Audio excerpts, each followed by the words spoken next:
All right, ladies and gentlemen, welcome to another exclusive webinar brought to you by ChampionsWay. Today you'll be taking notes from the Vice President of ChampionsWay himself, Mr. Jon Malach.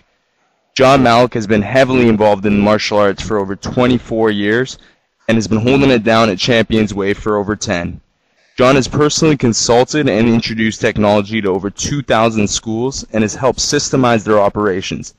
He's personally managed the ChampionsWay sales and service team to create successful results and has taught them to act as the engine behind the company.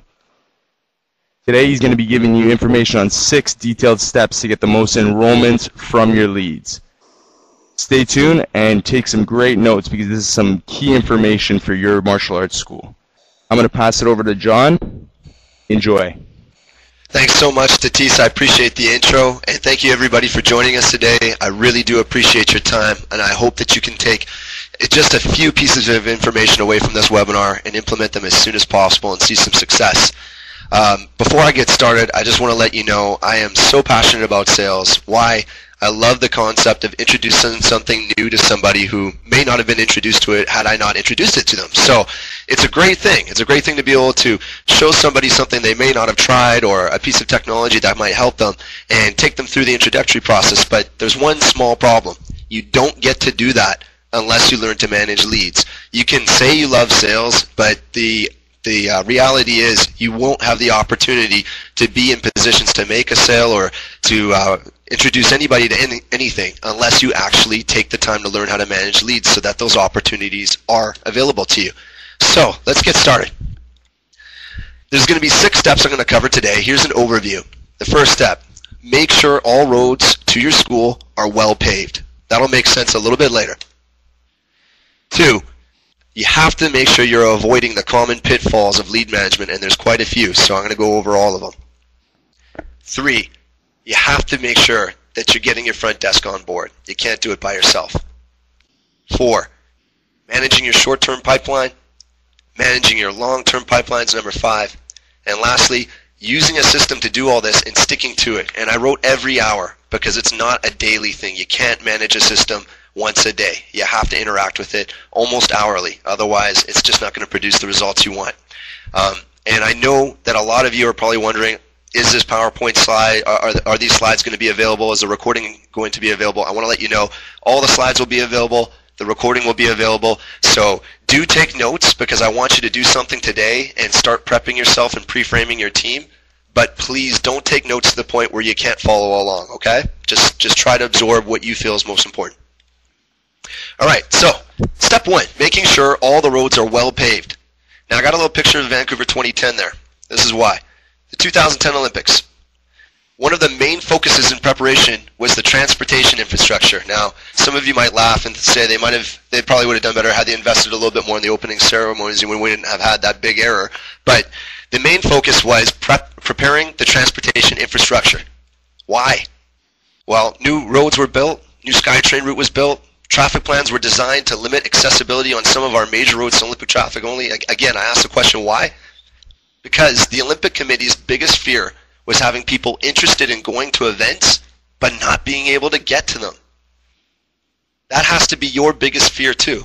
Having someone interested in trying a lesson at your school but never having that interest reach your school. Here's some examples. Your phone.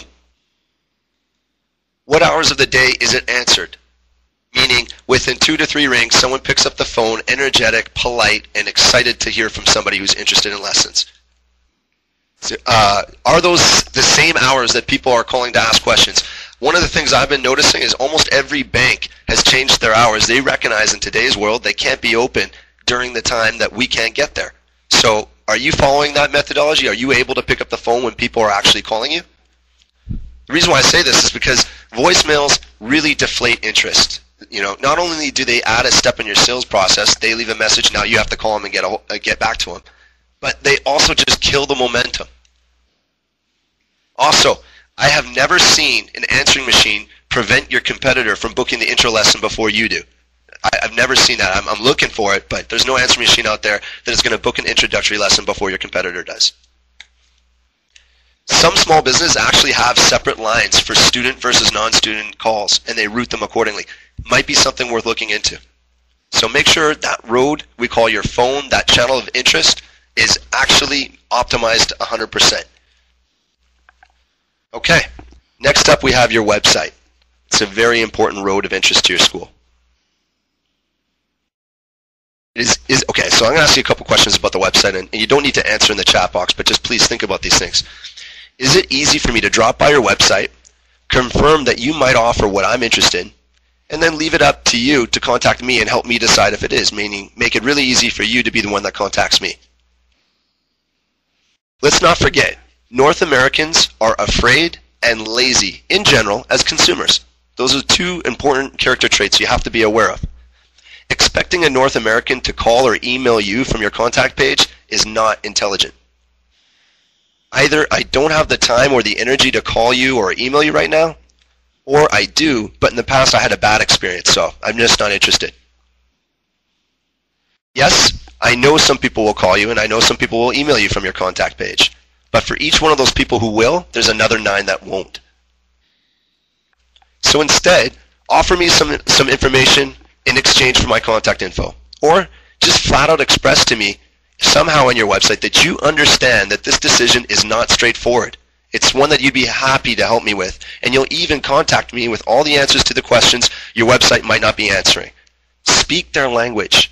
If you speak their language and you provide them with some valuable information, they're going to provide their contact info, and then you can contact them. Again, do not leave it up to them to contact you. Not going to happen. Also, people won't print coupons and bring them in. Okay, I don't want to call anyone out, but I still see websites out there today that say print this coupon and bring it in. Think about it. This person's on your website. What does that tell you? They don't have time or interest yet to get down to your school. So what makes you think putting up a coupon on your website is going to make the difference, right? They're not going to come down to use a coupon on something they're not convinced about yet. This isn't going to get them down there. All it's going to do is it's going to tell them that you are ready to undervalue what you offer in order to get them to sign up. You're already starting the discount process. Don't do that. Okay, another channel or another road that needs to be paved towards your school, social media. And when you see these icons, either you get excited or you feel guilty. And usually it's the amount of time you put into them that affects how you feel about them. So think about that too. Now, are there any roads within social media right now that lead to your school? Do you have a Facebook account? Are you using a blog? Are you using Twitter? How scenic is the drive? Are the roads plastered with billboards about your 2-week specials or your Muay Thai lessons or whatever it is you're offering? Or are there interesting things to read about and look about? Is it a scenic route? Would it make someone ask someone else about you? What would that someone say? Okay, now this is not a social media webinar, so I'm going to cut it right there. But this is something you do need to consider. Next up, another important road quite often overlooked, your school signage. As I drive by, what will I remember about your school? Okay, think about it. I'm driving by. There's, 3-4 seconds in that process. Is there anything that's going to jump out and I'll remember it? As I walk by, what will make me stop and take a quick look? Or what will make me want to ask someone else if they know anything about you? Okay, so all I wanted to do is, before we get into lead management, discuss making sure all the channels, or metaphorically speaking, all the roads that lead to your school are well paved, easy to navigate, and have scenic drives. So make sure that's in place. Otherwise, there really won't be that many leads to manage. Okay, step 2. Let's go over avoiding the pitfalls of lead management. Now, by pitfall, I mean places where things are dropped out. Some people call them loopholes. Some people call them cracks, chinks in the armor, whatever it is. But we want to avoid them. First one, not rating your leads. You have to. You have to rate your leads. The reason why, okay, well, first of all, you have to rate them in a manner you can easily explain to others. A rating system only you understand is really no good unless you want to be the one managing every single lead directly for the rest of your life. It has to be simple. It has to be something that everybody on your team can understand. And if you don't have a team yet, it has to be something that future team members will understand. Keep it simple. The ratings are meant to gauge their interest level. The logs explain why they are rated that way. So let me just take a step back here. Let's say you have a lead rating of A, B, and C. There might be 100 reasons why you rated that lead an A. It could be so many different things. The logs, meaning the places where we